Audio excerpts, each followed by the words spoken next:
Hey guys, Shannon Scott with Grave Talks once again coming to you from central Illinois, in this case from, I think it's the Heathrow Township, which is a part of the Decatur, Illinois, vicinity. And in the distance there's a rather large barn, beautiful old barn. I'm actually inside of the Salem Cemetery, where Salem, the old word, one of the old words for Jerusalem, in Hebrew meaning shalom, peace. And I think these cemeteries like this really do, if you look at the grandioseness of just the stone, not always the carving, but certainly high art too in their details, it speaks to the wealth of farmers and probably timbering and all kinds of production of grain and transport and the whole thing, so it's really special. Now here we have a very evident woodsman of the world. Many of you, who are taphophiles, you already know this stuff, but, this is a great big, looks like a marble, carving, maybe a sandstone, but nonetheless, it's aged and it is significant. We see how they've done, I love this, they've done the leaf, of the vine, like a 5-pointed star. A number of those on the carving. But yeah, woodsman of the world, first insurance salesman, really in the United States, still in that industry, woodswomen of the world, many literal branches of that organization of many names.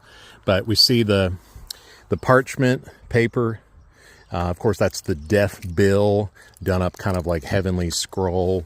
The name entered into the heavenly book type of a thing. Love the reflection of those, the shadowing reflection of the leaves on the actual tree of life.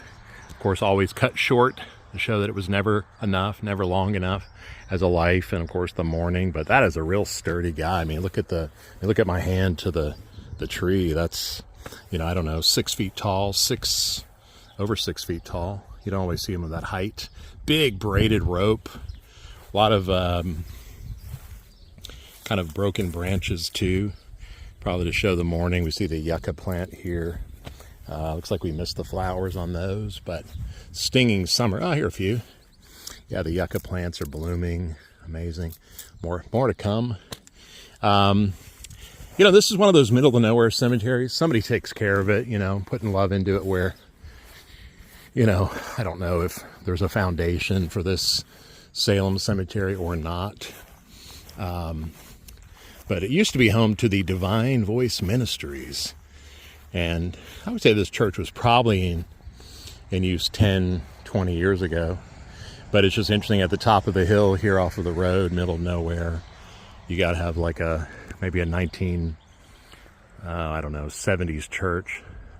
But it's all padlocked and boarded up. Sometimes if, there's a door open, we might take a peek, but they've got some cameras on it and clearly they've dealt with the vandalism,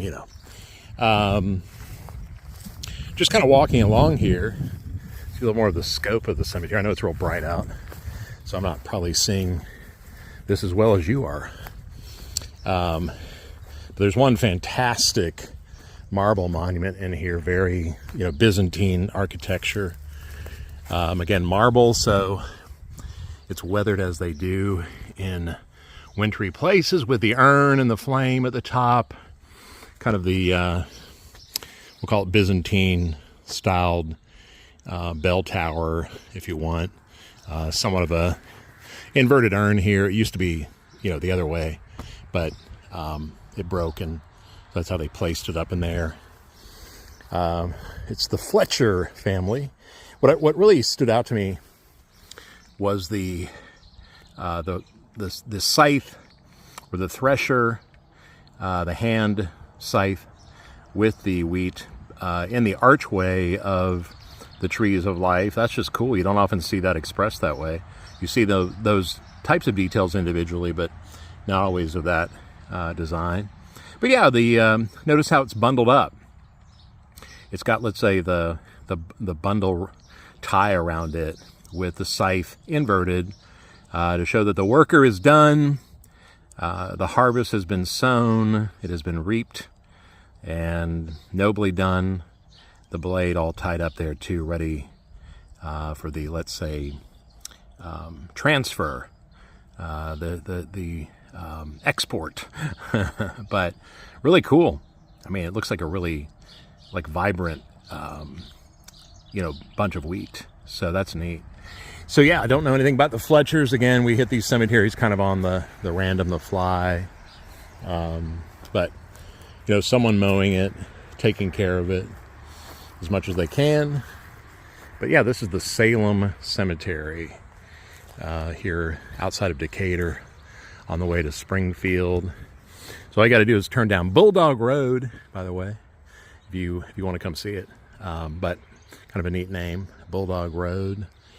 Well, guys, heading back to the Buzzard Mobile, and we'll be coming from the next cemetery. Quite a few along this road, but it's always like which one really catches your eye. Which one will reel you in. Beautiful grass this time of year, isn't it? Just like shimmering. Well, guys, thanks for watching, and we'll be back in the next video on our road to Springfield, Illinois. Thanks.